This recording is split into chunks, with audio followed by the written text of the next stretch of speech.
प्रिय भक्तों, जय श्री राम। आज हम सुनाएंगे आप सबको गीता प्रेस गोरखपुर कल्याण से प्रकाशित कृपानुभूति से अंक से माननीय राजपाल जी पर संत कृपा। भक्तों, ये श्री परम पूज्य श्रद्धेय गुरुदेव देवराहा बाबा के समय की सत्य घटना है। कहने का मतलब उन्हीं की सत्य घटना है। उन्हीं के आशीर्वाद से राजपाल जी पर कैसी कृपा हुई, ये सत्य घटना आप सुने। जहाँ तक देवराहा बाबा सभी लोग जानते हैं कि बहुत ही परम सिद्ध संत हैं और ये एक साल से नहीं, मतलब जैसे कि कोई 50-100 साल इनका जीवन कहते हैं कि बहुत से वर्षों से जीवित थे। कहने का मतलब कोई बता नहीं पा रहा है कि कोई 500 साल से बाबा हैं, 600 साल से हैं, 800 साल से बाबा हैं।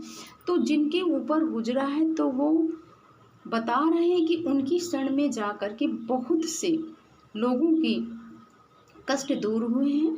ऐसे ही उत्तर प्रदेश के राज्यपाल रहे माननीय श्री GD तपासे जी से संबंधित घटना है। ये घटना सन 1979 यानी कि 1979 ईस्वी की है। वो बता रहे हैं, जो भैया लिख रहे हैं कि मैं पुलिस उप अधीक्षक पद पर कसिया यानी जनपद देवरिया में नियुक्त था।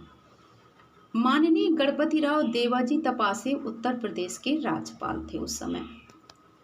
तो एक दिन मुझे दूरभाष से ये सूचना मिली कि कल राजपाल जी 10 बजे राजकीय वाहन से देवराहा बाबा के दर्शन के लिए पहुंचेंगे। तो आपको समुचित व्यवस्था करके देवराहा बाबा जी के आश्रम में राजपाल जी को ले जाना है। तो राजपाल जी को कह रहे हैं कि भैया कि मैंने निकट से पहली बार उनको देखा और सुरक्षा कर्मियों को आश्रम की बाहर रोक करके मैं उन्हें साथ ले नंगे पैर बाबा के मंच के निकट कर पहुंचा और उन राजपाल जी को भेजकर मैं जैसे ही बाहर जाने वाला था कि बाबा जी ने मुझे भी रोक लिया। अब मैंने देखा कि राजपाल जी, जिनकी आयु इस समय 70-75 वर्ष से अधिक नहीं लग रही थी, लेकिन मैंने ध्यान से देखा कि उनको एक स्थान पर खड़े होने में बड़ी दिक्कत हो रही थी। श्री तपासे जी ने श्री गुरुदेव से अपनी समस्या बताती हुई कहा कि बाबा, पता नहीं क्यों कुछ दिनों से एक स्थान पर देर तक खड़ा होने पर मुझको अपने शरीर को स्थिर रखने में असुविधा हो रही है। मैं दवा भी नहीं ले रहा हूँ, किंतु विशेष दवा ले रहा हूँ किंतु लाभ नहीं हो रहा। तो देवराहा बाबा बोले, बेटा अब तुम यहाँ आ गए हो, अब तुम्हारे सारे कष्ट दूर हो जाएंगे, अब तुम्हें कोई भी दवा की आवश्यकता नहीं पड़ेगी। और ये लो इस गठरी को, जैसा कि बाबा ऊपर मचान में रहते थे, ये लो इस गठरी को सिर पर रखकर एक स्थान पर खड़े हो जाओ। यदि कोई परेशानी तो दोनों पैरों की उंगलियों को खड़े खड़े हिलाते रहो। कहकर बाबा ने मंच से प्रसाद के रूप में फलों की एक टोकरी तपासे जी की ओर उछाल दी और लपक लेने को कहा। मुझको स्वयं आश्चर्य हुआ कि महामहिम ने लगभग उछलते हुए दोनों हाथों से उस टोकरी को पकड़ लिया। हंसते हुए बाबा ने कहा, देखा कैसे तुमने प्रसाद की टोकरी को नीचे नहीं गिरने दिया और लपक लिया। अब तुम कम से कम आधा घंटा सिर पर रखकर एक स्थान पर खड़े रहो। प्रतिदिन बाबा ने बोला, कम से कम प्रातःकालीन एवं सायंकालीन संध्या को श्री हरि विष्णु राम कृष्ण वासुदेव का नाम जप करते रहो और मेरा बताया भगवान कृष्ण का पावन मंत्र तुम्हें स्मरण हो तो मुझे सुनाओ।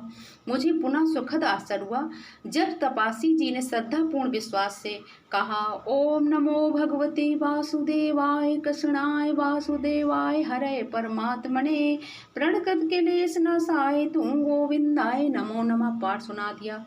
बाबा हंस पड़े और बोले, बेटा अब जाओ, तुम्हें तो अभी किसी दूसरे राज्य की भी गवर्नी करनी है। बाबा ने कहा। तपासी जी ने उत्सुकता से कहा, बाबा क्या मुझे और भी कोई करना है? बोले हाँ।